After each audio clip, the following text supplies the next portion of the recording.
All right, y'all, it is a beautiful fall day. I got Ethan with me today from the Holiday Inn right here, and fall time usually means some killer reef fishing, so I hope y'all want to see some good reef fishing action. I kind of adapted this light tackle reef fishing. Let's hope for a black snapper. I'm going a big old almaco. Realistically, I don't know what we're gonna catch. Bonita? That's what it looks like. Oh, there's a whole school of dolphin. This is called supper insurance right here. Oh, there's a big triple tails right here. That's a big jack. Oh, look at that guy right there. Oh man, that was him. It's like a red snapper to me. Oh, it's a lane. Flip him in.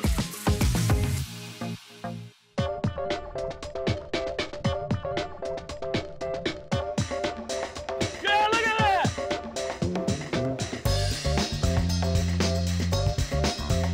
Chasing the Sun is brought to you by Holiday Inn Resort, Panama City Beach. Humminbird, simply, clearly better. Dulce Vida Tequila. Grundy's, we are fishing. And by Pirates Cove Marina, you enjoy the Gulf, we'll take care of the rest.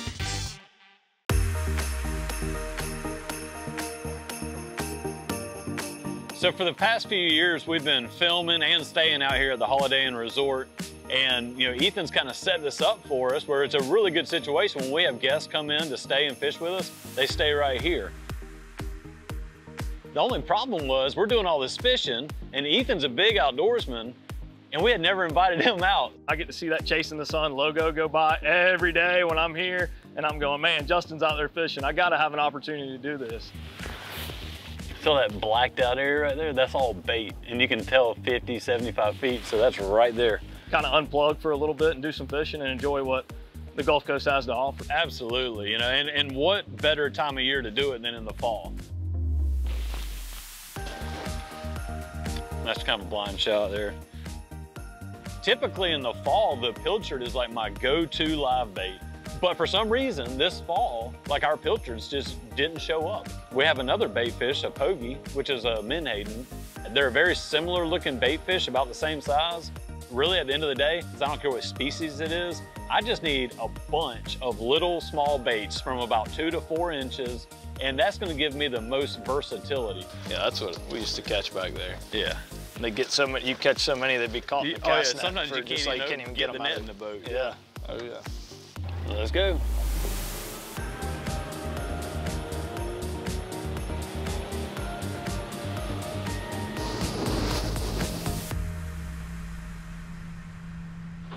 A lot of times, Ethan, what I like to do is try to like really crank up my sensitivity.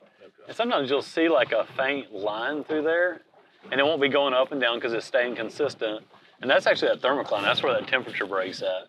So a lot of times you'll notice these fish will be like below the thermocline, above it, or just hanging around it. It seems like it's all just a few clicks, and you've learned that technology so well. So much easier than what I remember as a kid fishing with Dad.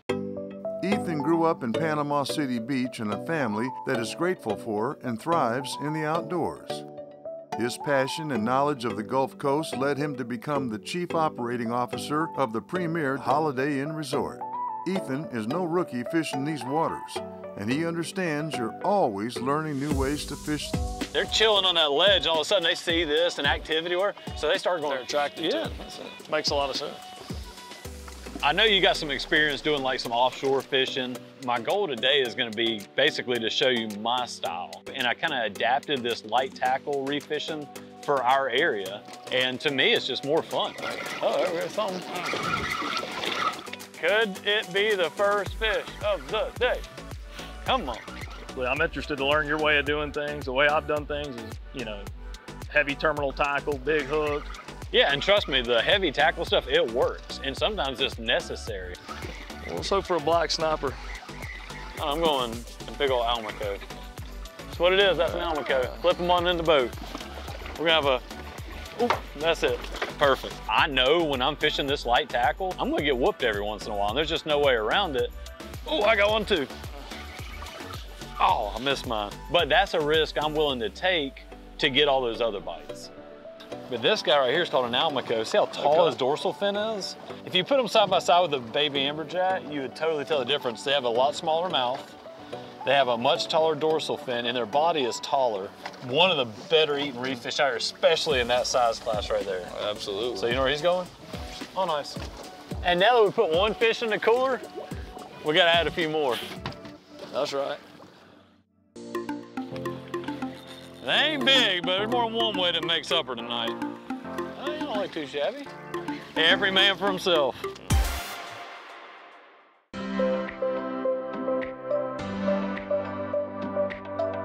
Realistically, I don't know what we're gonna catch. I know we're gonna go fish these reefs. And that's kind of why we like to fish, right? Yeah. Is to get the bite and kind of see what comes up. And look at the hook we're using, y'all. I mean, that is, in the world of fishing out here on the reefs, that is a teeny little hook. But that's why you catch stuff that other people wouldn't catch. Tie you a little tiny hook on here, light line, little bait, and you fish the same reef that gets fished by other people, but you catch different stuff. So with those smaller baits, I have a lot of different options, and that's what I'm always looking for is options. And that's what I'm most excited about is learning how you're gonna utilize this different bait and its versatility to catch different species of fish out here in the Gulf of Mexico. Just feeding it to them and slowly letting the bait drift naturally back into this chum line that Justin's creating right here. And we're waiting on it and see. Oh, it worked. And you get hooked up. The ticket is you want your bait to drift back just like the rest of them. Might be a bonita here. Either way, it's a bent rod and some pull and drag. I like it. What is it, bonita? That's what it looks like. A bonita is in the tuna family and they are a bloody mess. So you do not want to just flip them things in your boat unless you want a big mess. Just let them hang over the side. We're not gonna touch them. Use a de-hooker. A lot of fun to catch them like that. Yeah, it is. You know, one of the biggest mistakes I think people make out here on these reefs is just soaking bait and just letting them marinate and fishing. If it's not right, keep moving, make something happen. When I'm moving from one spot to another, keep your eyes open. Oh, there's a whole school of dolphin. It's October. If you find something floating this time of year, it's gonna have some life, usually some mahis, but who knows? So it's crazy how this tide line collects stuff. This doesn't have anything attached to the end of it. This is just a free floating. There's no telling where it came from. Got some? Oh, you don't look too shabby. You can make an appearance at supper tonight. This is the proper way to land a dolphin. Actually, it's better if you got a friend and one person holds the rod and then one person sling and shut the lid. Well, y'all, the reef fishing is not starting off how I wanted. And we just hit a little tide line that happened to have a bunch of small dolphin in them. And so this is called supper insurance right here. We're gonna go catch some other stuff, but we're gonna start off with these. They ain't big, but there's more than one way to make supper tonight. You ready for this one for the cooler? Or? Hey, I showed you the technique. You are now on your own. All right, perfect. Every man for himself. Oh, something cut him though, look at that. I don't know what's out here, but I'll tell you what, I'd like to know what's working on these big guys like this. Could have been a cuda or a wahoo or something like that too, I don't know. But it's not that common to see those dolphins beat up like that. But these tide lines just collect little bits of debris and it's amazing how much life they can have. Oh, there's a big triple tails right here. Triple tails, they use the float like as cover. It's like camouflage. Right. They're just chilling by that. And they're waiting for something to come by them. And I tell you what, a triple tail is one of the finest eating fish in the world. So I tell you, this is a good time to give them a shot. I got my bait. Right? Oh, he got it there. There we go. That's a little better triple tail there. Saw those kind of over there on top. There we go. I thought that was going to be easy, Justin, but he saw the boat, man. Well, I don't think they'll do like a cobia where they don't really realize they're hooked, and they kind of just sit there, and then all of a sudden, all right, that's definitely a nicer fish there. But I still don't think he's going to be legal. And I'll tell you what, you better be careful handling these guys because their gill plates right here. Oh man, see that right there? You talk about it, it's like a serrated edge knife. So you don't want to get your hand on that. But it's just such a cool, weird critter. unique So, fish. yeah, a lot of our estuaries will have triple tails hanging around floats and stuff, but out here in the open Gulf, this is his tail, but see, look at these fins right here, almost look like tails. That's why they call them triple tails. And they're one of those fish that, when they're in an estuary, if you really target them hard, you can wipe them out. So we really try to, you know, keep one to eat, but let most of them go. But they are a fast growing fish, that's the good thing. Just like the dolphin. Just not as sustainable as That's the dolphin. it, yeah. We were looking for mangrove snappers, but instead we got lane snappers. Yo, this is just fun fishing. It is slick, calm. Look at it.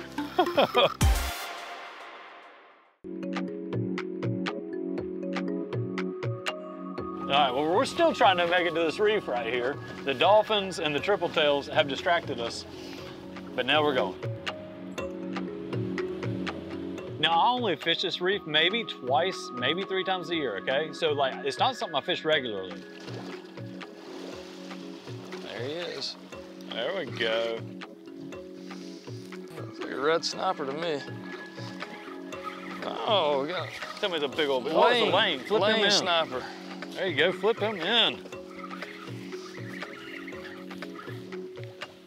That's it. I like to get them over the boat. That's a pretty one too.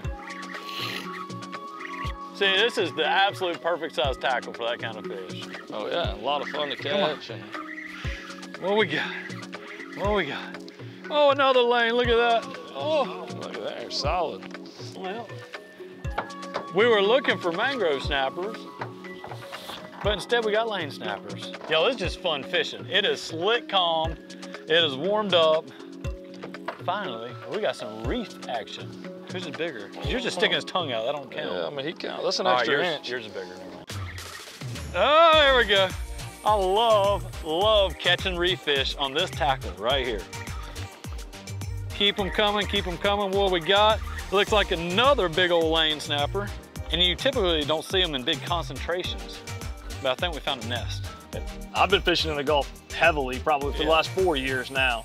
And I think I've caught probably 2 lane snappers in all of those years fishing. And we go out one trip, find a pod of lane snappers. You know, this spot, I don't know what I can name it, but it's a themed reef because whatever you catch first there, that's probably all you're gonna catch there. You know, this is the oldest charter boat trick in the book in the Gulf up here, okay? You fish around, you catch all this stuff. When it's time to wrap the day up, you go hit them big amberjacks, and I don't care who you are, it doesn't take very many of those, and you're ready to go home. We're gonna fish this like a topwater. This is a buoyant material instead of Laztec material that floats, right? And we're gonna put it just on a little hook here. Yeah. Make sure it drags, oh yeah, that's tight. I've caught a bunch of, you know, bottom fishing, but never in this method, never this way. So, you ready? Yeah. That's it. Oh. Oh. And then slow it. See how, like, as you get it close to the boat, then lower your rod tip so it keeps it in the water. Okay. Perfect.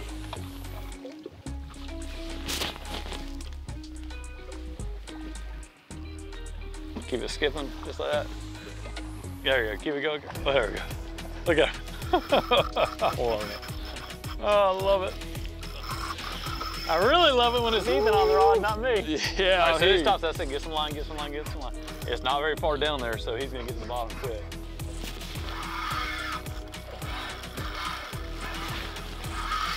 I can tell you one thing, those amberjack put up the incredible fight. Catching them on top water was an incredible experience for me. I'd never done that before. The way I fish is just dropping down and getting hit on the way down by these amberjack, almost by accident. Now that's a tug, and you can certainly catch them like that. The problem is you gotta fish really heavy gear to turn that fish. And that's why A, I like to do it because it's more fun when you see them busting on the surface. But B, I do it like that because with spinning tackle, especially lighter tackle like we're using, you need some room between you and that reef. That way the fish can run and pull and take drag without getting you back down into the reef. You just gotta decide how many you wanna catch. Not many. Not many. I want to catch a bunch. I mean, what I meant to say, I want you to catch a bunch. That's right. Like I said, who needs the gym? Chasing the Sun has been brought to you by Minn Kota, Florida Water Sports. Get all you need for the water at fws.fish. Smith Optics, Panama City Inshore. These guys can fish. And by Panama City Beach, real fun beach. You may come to visit Panama City Beach for the beaches with the crystal clear water and the white sandy beach, but a lot of people don't realize that it's right on the interface of this amazing estuary, which makes up Bay County. An estuary is where the sea, the salty water, and the freshwater mix. It's a partially enclosed bay that is fed by a freshwater river. Estuaries are considered the nursery grounds of the sea. About 75% of our fish population actually begin their life in an estuary. If your family is coming here on vacation to enjoy our beautiful waters of Panama City Beach, you want to make sure that you are being a good Bays steward. And that means that you are avoiding the seagrass beds, or if you're in your shallow water, that you're slowing down and trimming up. It is a delicate ecosystem that needs to be protected every single day. I'll take the smallest one. Did you? Okay. Yeah, he's stunning small. And one thing about an amberjack versus snapper and groupers, they fight you all the way to the top. That's it. Yeah, that's a good one. Honestly, these are all bigger here. What a beautiful fish. That's probably a legal size. I don't know if you want to measure them to see if you take them home. Yeah, that'd be great, actually. I mean, I'd like to throw one on the smoker, man, if it makes some fish dip. Like I said, we already got the cooler dirty. So this is a good lesson. It's gonna be 34 to the fork. Okay. So we're gonna go from right here to the fork. Oh, look at that. He's gonna be about 33 and a half. Wow. Not to the tip of the tail, 33 and a half. Gotta go back. We'll let him go. There's bigger ones out there. Oh, don't you do that. We shall see him another day. No. What a beautiful fish.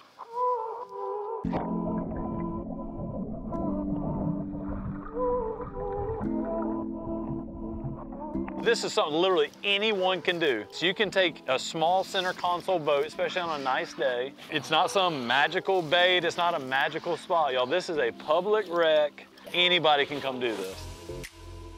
That is a definite legal size fish. He might would eat the last one you had. Oh no, come back. Come back. He must have heard me say something to that. Woo, that's a stud. Hey, awesome. You want amberjack on the smoker? I smoke a lot of those amberjacks and make dip with them. And it's funny the way my mind thinks. I start thinking about what I want to cook, and then that directs how I want to fish that day. Let's get right on the fork. Yeah, a little 38 and a half. These fish have a beautiful copper color to them, don't they? Man, they're just absolutely gorgeous. All right, y'all, that is 6 miles off the beach. State water amberjack fishing, that's nice. Absolutely. Top water action. And into the ice he goes. Justin, we're gonna need a bigger cooler, man. Every once in a while, it's fun to go like just full-blown redneck on these fish. I don't know if I can beat Ethan's. That's a big jack. But watch this. I'm gonna see if I can. Oh, look at that guy right there. Oh man, that was him. All right, y'all, so watch this. I'm gonna take this live bait. I'm gonna cast it way out about 2 feet. And I'm gonna see if I can pick one out. I mean, y'all know I love some catch and release fishing, but I don't know what it was. Just the way that me and you had talked about setting up this trip, like I really wanted to go out there and put some meat in the box. Oh, that's him. Come on, come on, come on, come on. Come on, come on, come on, come on. Oh, he's pretty big, but I don't think it's gonna beat Ethan's, but he's pretty big. This is like high-tech cane pole fishing right here. That's it. Just set it in the water, let them bite. You know, this is why it's so much fun to just fish with new people, just experience outdoor stuff with new people, because you do. It's just a way that you create a new relationship you can't do in any other way. If you can get one good gripper on the base of his tail there, and then use the line too and kind of lift with both. I'm trying to do everything I can to get it to lose yours. I see what you're trying to do here. I've seen that. I've seen this game before. Literally. Oh, he fell off. He's gone. Oh, he fell off again. Teamwork. Yeah, man. All those lessons that we've learned out there is what's made me successful as a hotel operator, and probably you successful also in what you do. Yeah, and you're right, it carries over to every aspect of your life. I think you still got me beat. What are you, 38 and a half? Absolutely. Oh, I don't know, I'm gonna say 38 and a quarter, to be completely honest. People pay a lot of money to come stay with us here and enjoy what we have in our backyard. It's really critical and important that we preserve it and we take great care of it and we share it with the world. That's just a perfect day of fishing, beautiful conditions, good people, good time, good fishing. You can't beat it.